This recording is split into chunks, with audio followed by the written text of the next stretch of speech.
Halo Sobat Iden, perkenalkan nama saya Dwi Ananda Febrian dari Fakultas Peternakan, Prodi Peternakan Angkatan 2021 yang pada PIMNAS 36 di Universitas Padjadjaran meraih predikat juara favorit presentasi di PM1, di PM4 mohon maaf, dan di PIMNAS 37 meraih predikat juara 1 presentasi untuk kelas PKM PM1. Diraih oleh Universitas Hasanuddin dengan Ketua Dwi Ananda Febrian.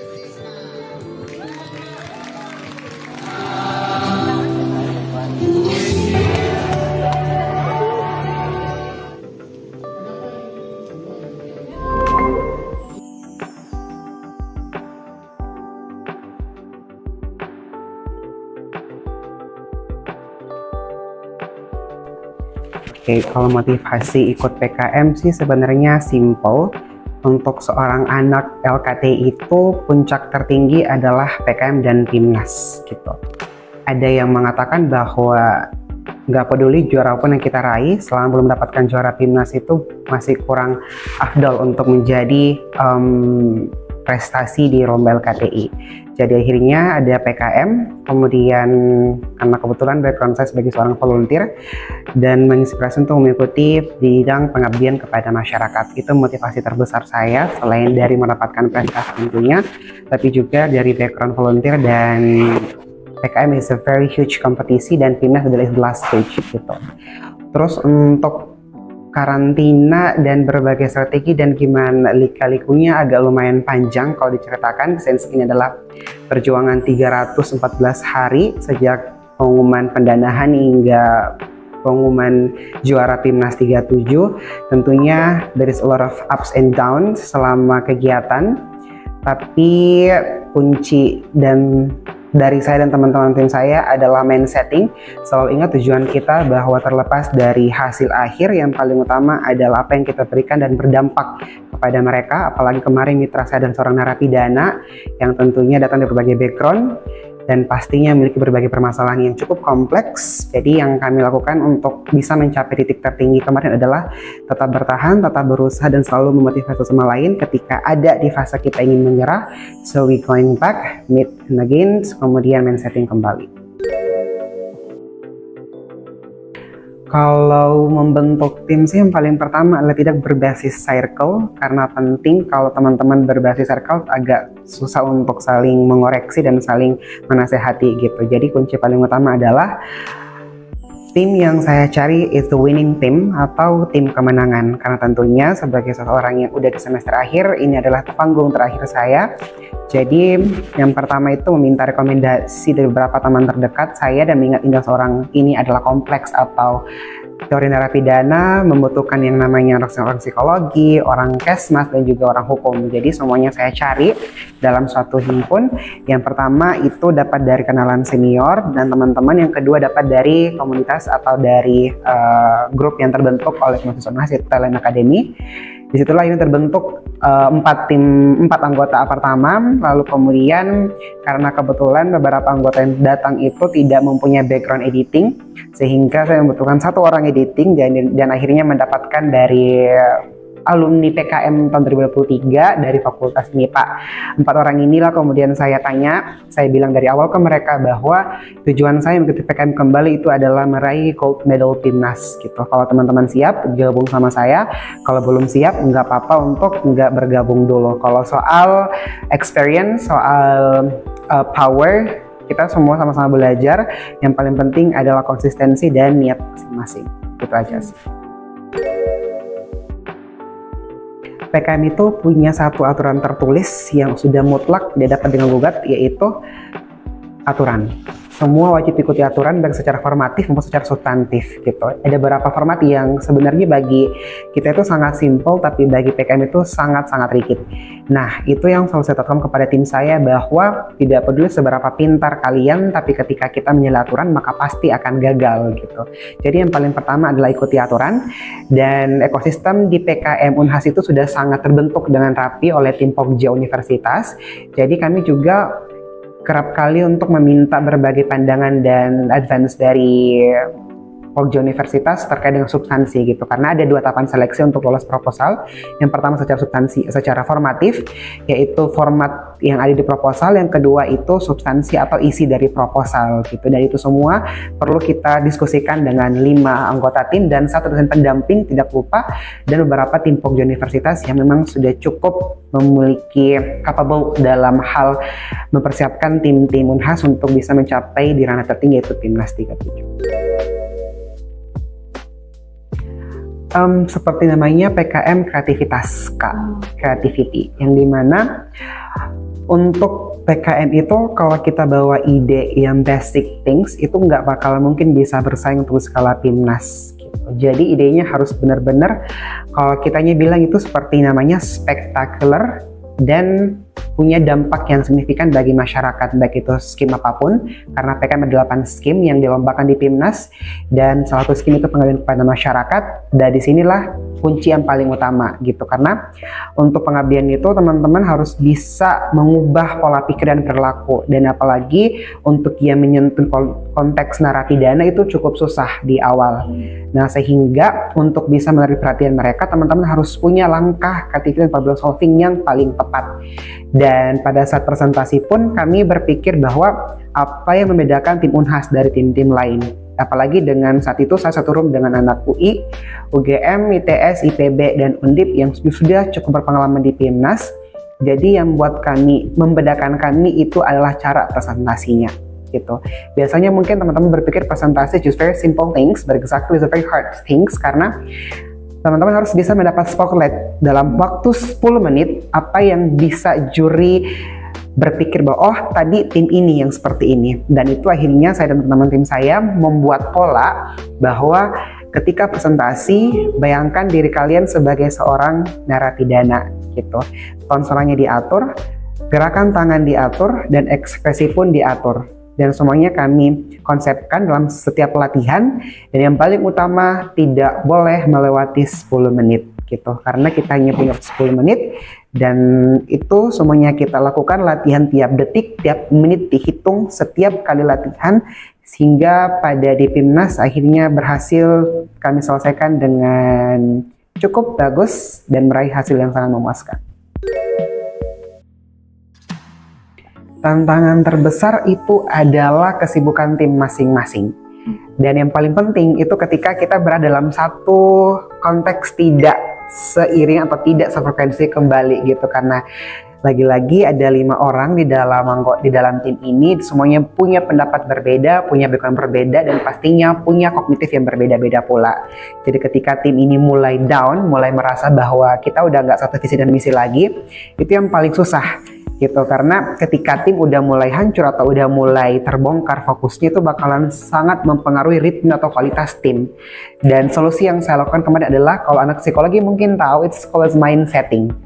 Mind setting itu kita kembali menonton video-video kegiatan selama PKM, menonton kembali dan mendengar kembali segala video dan lagu-lagu yang telah kami sepakati bersama untuk meresapi kembali bahwa apa sih tujuan kita memulai langkah PKM ini gitu loh, apa sih tujuan kita memulai program PM ini, dan apa yang mau kita raih. Dan akhirnya dengan mind setting itulah kemudian bisa terbangkitkan kembali motivasi dan semangat seluruh anggota tim.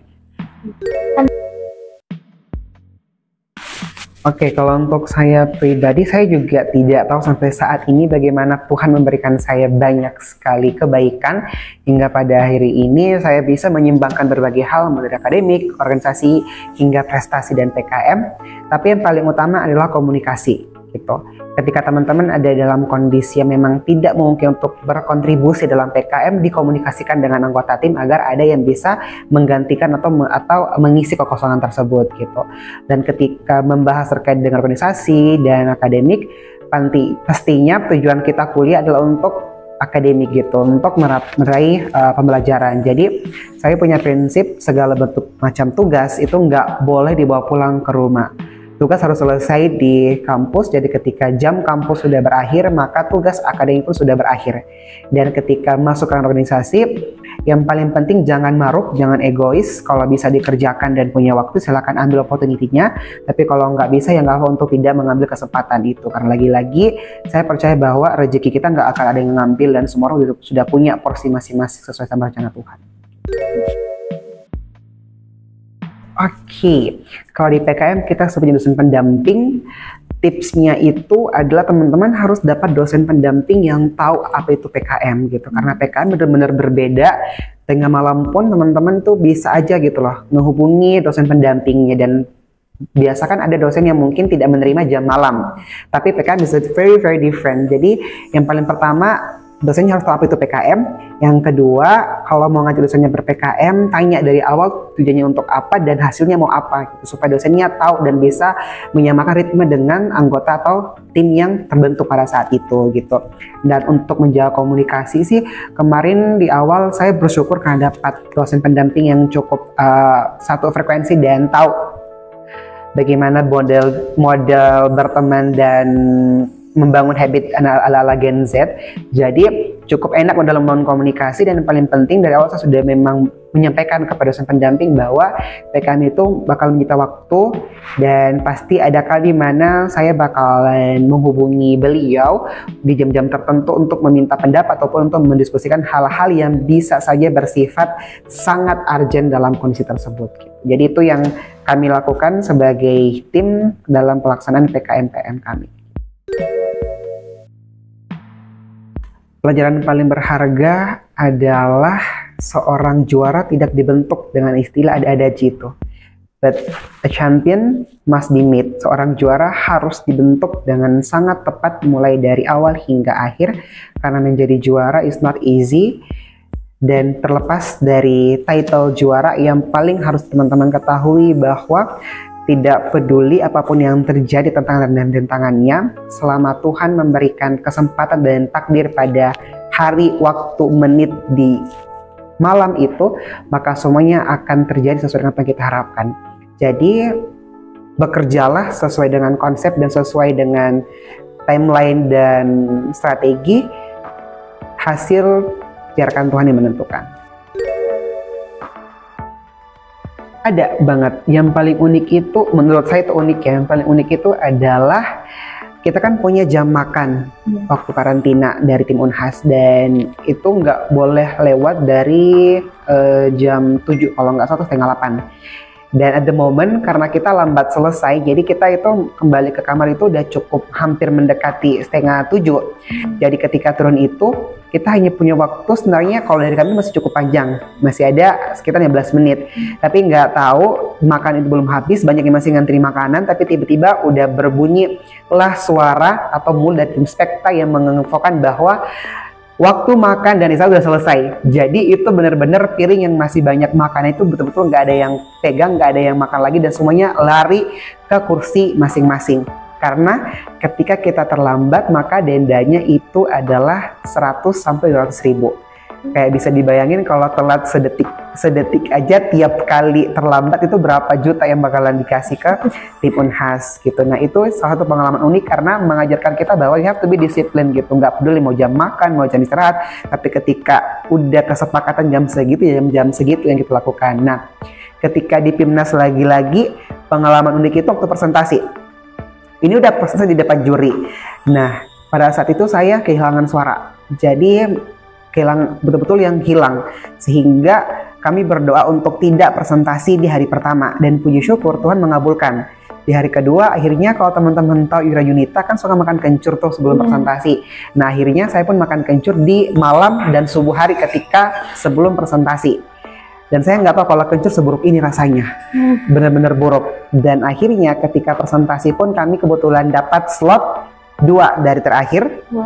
Dan di tengah-tengah itu saya sempat mengikuti konsep kami pas saat latihan, namun sayangnya waktu presentasi itu ada suara yang ngelengking dikit, dan itu terdengar sangat buruk. Akhirnya saya harus memotong teks dan memperlambat ritme, dan pada saat puji syukur teman tim saya tahu, dan akhirnya dia pun memotong teks yang sama. Dan kemudian unik terakhir, pada saat tanya jawab itu harusnya kan kita udah tahu nih porsi masing-masing 5 orangnya jawab apa gitu loh. Tapi sayangnya di pertanyaan terakhir anggota tim saya nggak paham pertanyaannya, jadi dia sempat nyenggol tangan saya dan bilang, "Kak, saya nggak dapat apa poin pertanyaannya." Dan pada saat itu kita udah sepakat nggak boleh ada yang batuk pada saat presentasi. dan saya yang buat kesepakatan, malah saya yang batuk gitu loh, karena harus batuk supaya bisa menjawab pertanyaan yang nggak didapat oleh teman tim saya di sebelah saya. Dan itulah poin krusial, karena 2 menit terakhir sebelum ditutup presentasi tanya jawab, tapi dia malah bilang I don't get the point of the question. So yep, that's the 3 points the uniqueness I think yang saya dapatkan dari karantina sampai pada tahap timnas 37. Untuk tips and trick buat tim yang paling pertama, lagi-lagi adalah kalian harus tahu visi dan misi masing-masing. Jangan egois. Kalau memang ada anggota tim yang merasa capek atau jenuh dan lelah dengan segala kehidupannya, it's totally fine untuk mengkomunikasikan gitu. Kita ada, kalau kalian pilih berlima atau bertiga, PKM itu adalah kerja sama tim. Jadi jangan egois, jangan maruk. Istirahat kalau lelah, kalau mulai hilang arah, bertemu kembali, diskusikan kembali semuanya. Dan yang paling penting adalah ikuti aturan.